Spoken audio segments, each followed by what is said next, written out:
I love you, Cage. And Mom is sorry.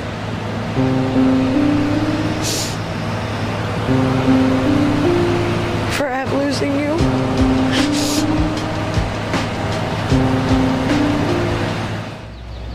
All right, Destiny, how you doing today? I'm all right. A little shocked that I was asked to do an interview. Okay, how long? So are you from the state of Washington or? I'm born and raised. Okay, Tacoma? No, from Edgewood, Washington. Edmonds? Edgewood. Edgewood? Yeah. Okay, so how'd you get down here in Tacoma? I mean, I've ran away a lot when I was younger, you know. I kind of roamed around everywhere, so I mean, I'm familiar. This is kind of part of my growing up, you know what I mean, childhood, so. Okay. Yeah. So do you live out here on the streets? Or Yeah. Okay, so a tent? A tent. Before I was, so when I first initially came out here this time around, I was in a car. I was living in my car with my boyfriend at the time. My car got towed, and then I was out on the streets by myself. My boyfriend had left me for another woman. I was sleeping on the sidewalk with no blanket, no pillow, just me and my dog. So what's it like just living out here on the streets? Dangerous. Dangerous? And, you got any stories recently or just in your past that you could tell me? Me, I don't think of myself as a bad person. I think of myself as a very kind person, a very giving person, a very caring person. But the streets, I mean, the streets are cold, you know what I mean? And I, for some reason, think that, you know, that's never going to be me. That shit's not going to happen to me. You know, I'm never going to be the one that's going to get robbed or be held at gunpoint or, you know, be abused and shit like that. Well, that's not the case at all. It doesn't matter who you are. When it comes down to surviving out here, how do you do it? So, to be honest, I mean, I know my family's probably going to see this, and I'm sorry, family, that you find out like this, but I'm a working girl. That's how I make my money. I'm not proud of it. I don't like to do it, but I do obviously not have the means or the things that I need to be able to get to a normal, regular job every day without losing that job within a couple days or a week, you know? Okay. I have a drug habit, a heavily drug habit that I do support with what I do. What was the first drug you ever took? Very first drug I ever took, well, so cigarettes are considered a drug somewhat, you know what I mean, for underage kids, right? So I started smoking cigarettes at 7. The first actual drug I ever put in my body was marijuana, and that was at 12. Do you feel like marijuana might have been the gateway into more drugs?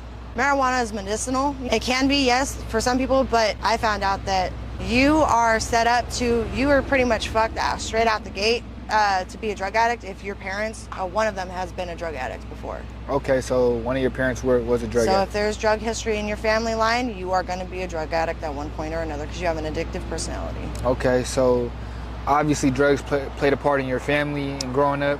Major. A lot of crime, a lot of cops, a lot of disruption, yes. Okay, and tell me how you feel like that affected you. Did any trauma come out of that? Oh, yeah. As part of your childhood?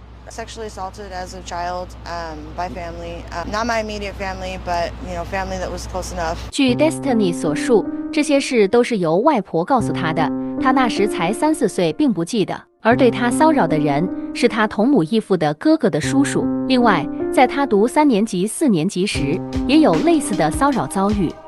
Right, and do you feel like that sexual abuse might have bled onto some of the work that you do now? To my being a working girl? Yes, ma'am. Yes and no. So I feel that this is not the first time. I was a working girl when I was actually 13 years old. You were a working girl when you were 13 years old? Yes. I was going out to clubs all night. That's when I was running away. I was into the drugs. I was partying all night, going to the clubs, hanging out with 3 times the older men, you know what I mean, than my age. That, you know, are sick motherfuckers, honestly, in my mind.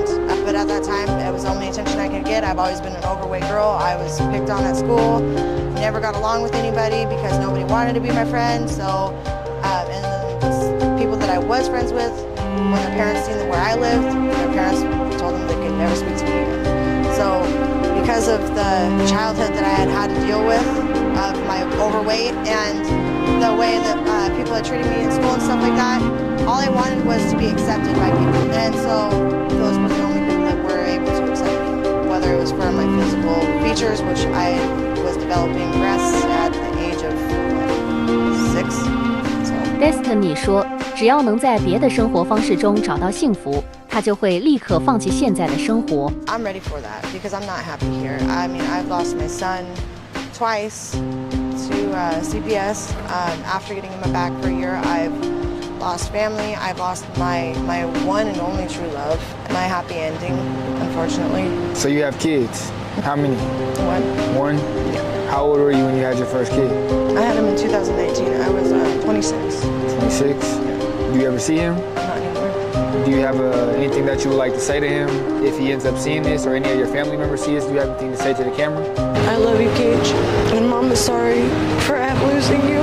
I'm sorry that I couldn't be strong enough to remain sober and to keep fighting, to keep you with me. I miss you every day. I know you're good where you're at and you're taken care of.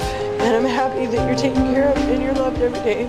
And they can care for you and they can give you everything that I can't. I just don't want you to hate me or think that I didn't love you and think I didn't want you, because that's not the case. You are my miracle baby and you are never a mistake, and I do not regret you. And I just hope that you get everything out in life that you deserve. And I will see you again. All right, Destiny, thank you. Yeah.